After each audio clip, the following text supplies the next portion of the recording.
Jerusalemo, ilai sanak Davido, Hosanna.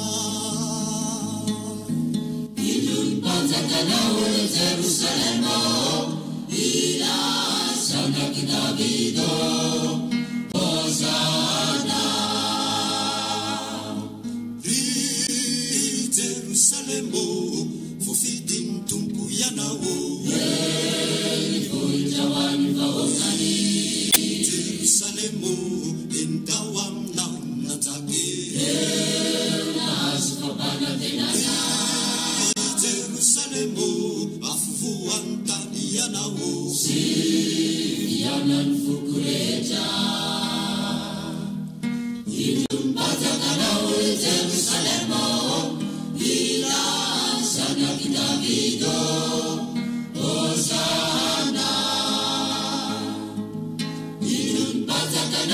Jerusalemo, ilan sanak Davido, Hosanna. Di Jerusalemo, etalanang tempulianao. Akalan lobimaini. Jerusalemo, nuturahan na fatuan nefa. Imamnan niraito. Jerusalemo, nutuman sesuno yanao. Sinalagan yagananao. Idun mazakanao Jerusalemo, ilan sanak Davido, Hosanna. Idun mazakanao Jerusalemo, ilan sanak Davido, Hosanna. Jerusalemo, naisanya sa simbang vatya. Jerusalemo, indutawang ng Jesuo.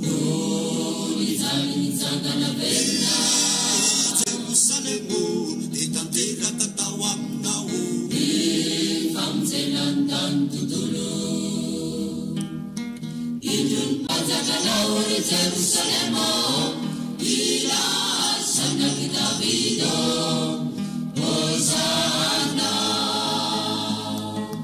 Inun panzakanao Jerusalemo, ilan sanak Davido, Hosanna.